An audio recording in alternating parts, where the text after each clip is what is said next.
Olá pessoal, aqui é o Fernando Birman, criador do Deepcast. Vamos tratar de episódios icônicos do mundo da cibersegurança, espionagem e fraudes. Tudo é produzido com IA generativa sob a minha cuidadosa curadoria. Convido a todos vocês a participar dessa jornada de aprendizado.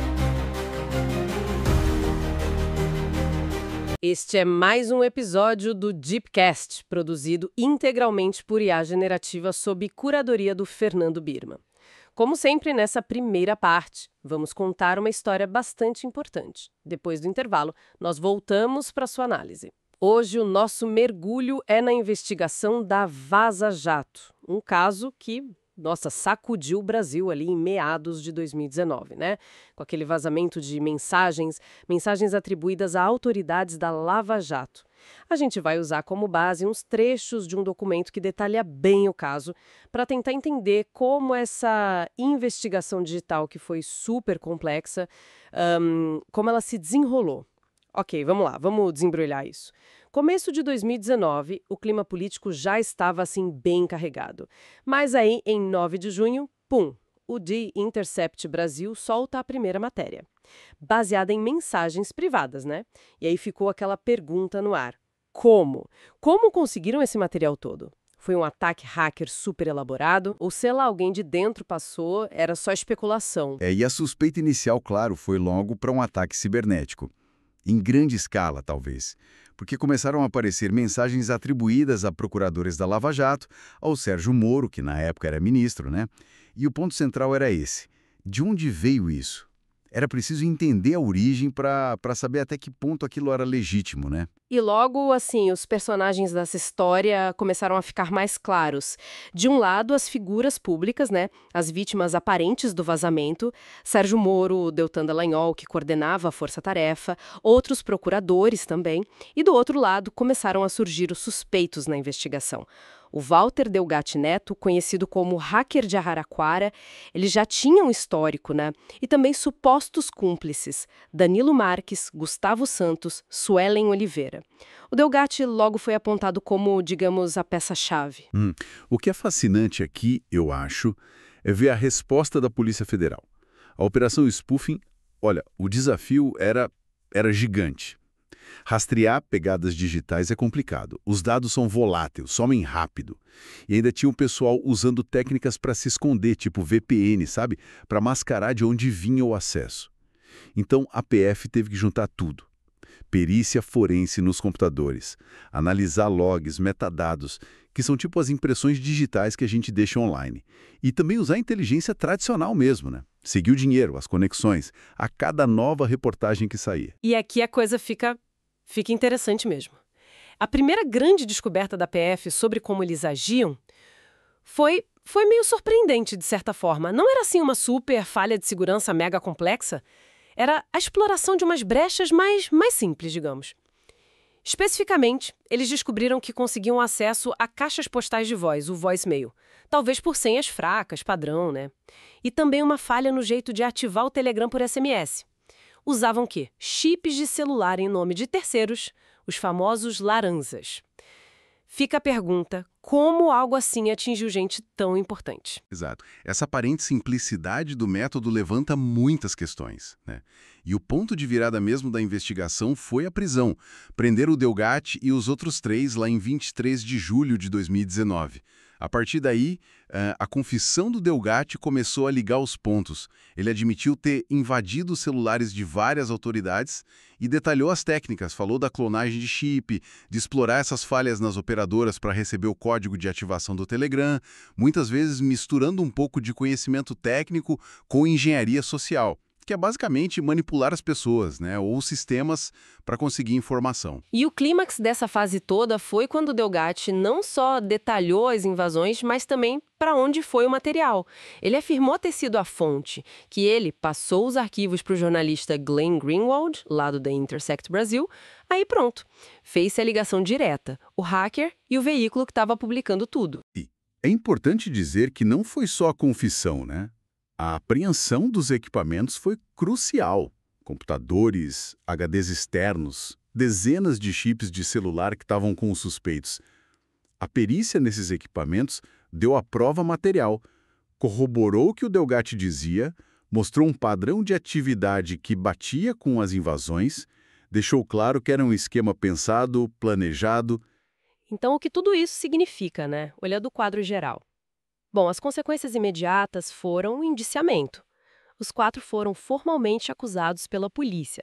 Crimes como invasão de dispositivo informático, interceptação ilegal de comunicação, organização criminosa.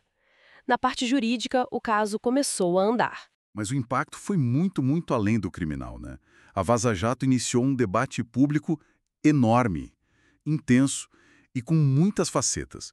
Começou a se discutir ética jornalística, pode usar material obtido ilegalmente e a segurança digital de figuras públicas. Cadê os limites de atuação de juízes, procuradores e, claro, o ponto mais sensível, talvez, os questionamentos sobre a imparcialidade da própria Lava Jato. Isso tudo gerou um ruído que, olha, continua até hoje, né? Influenciando a política, o judiciário. Fica essa reflexão, né? O principal legado da Vaza Jato foi o quê? Expor as nossas vulnerabilidades digitais e a urgência de mais segurança? Ou foi algo mais fundo, que mudou para sempre como a gente percebe as instituições, a justiça, nessa era digital? Uma questão em aberto. Voltamos daqui a pouco. Até já!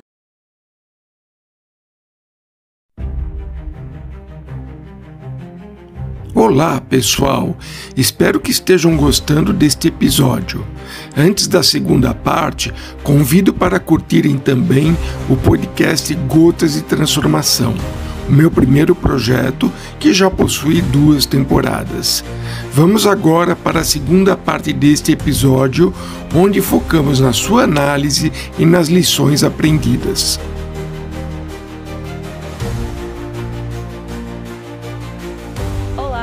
Este é mais um episódio do Dipcast, produzido por IA Generativa sob a curadoria do Fernando Birman.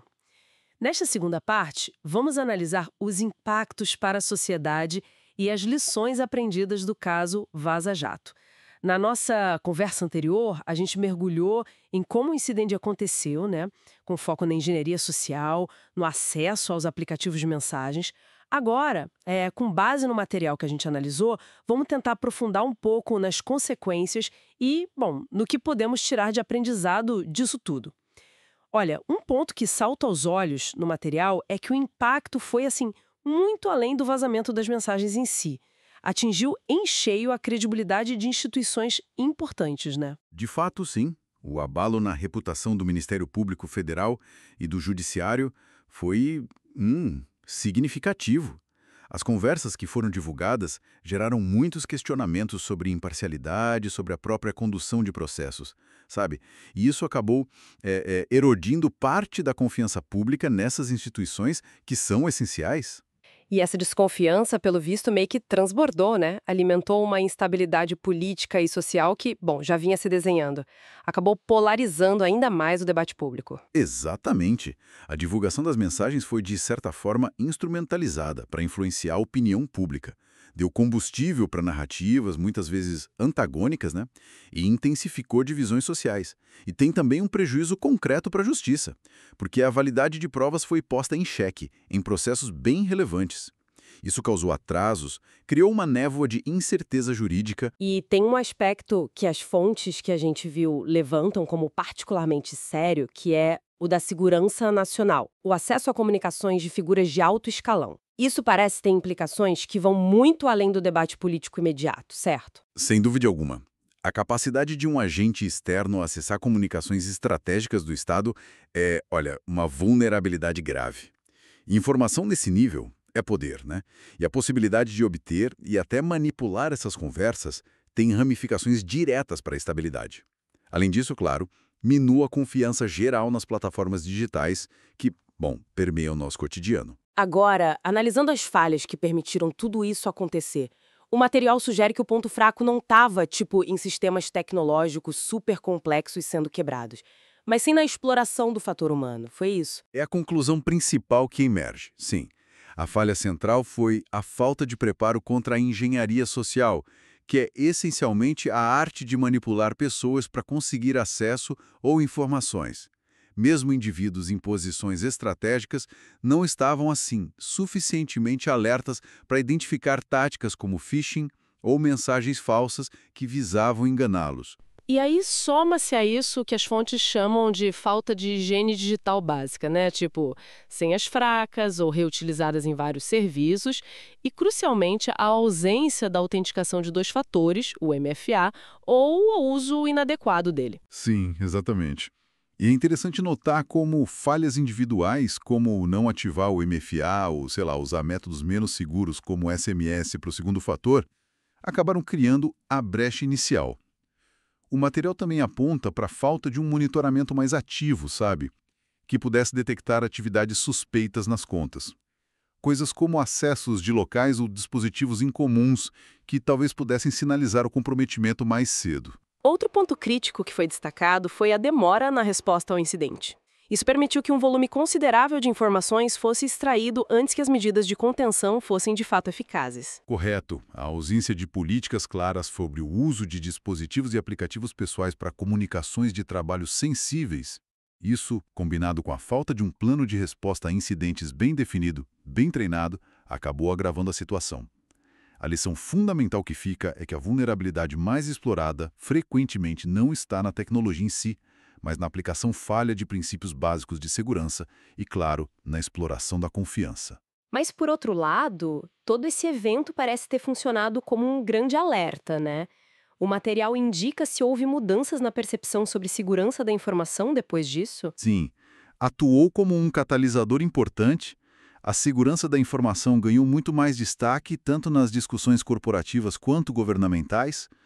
Ampliou-se o reconhecimento da importância da conscientização dos usuários e também do reforço nos métodos de autenticação, como a adoção mais ampla de MFA robusto, a necessidade de planos de resposta a incidentes mais estruturados e até a própria consolidação da LGPD também podem ser vistas, em parte, como reflexos desse cenário todo. E levanta-se ainda a questão da colaboração necessária entre setor público e privado para fortalecer as defesas, né? Bom, e fica a reflexão final que o material nos provoca. Como é que a gente encontra o equilíbrio entre a conveniência dessas ferramentas de comunicação que facilitam tanto o nosso dia a dia e a necessidade de uma segurança digital robusta, especialmente quando informações críticas estão em jogo e o elo mais frágil continua sendo insistentemente o fator humano? Obrigado pela sua audiência e até o próximo episódio. Muito obrigado pela audiência. Espero que tenham gostado deste episódio. Encontro todos vocês no próximo. Até lá!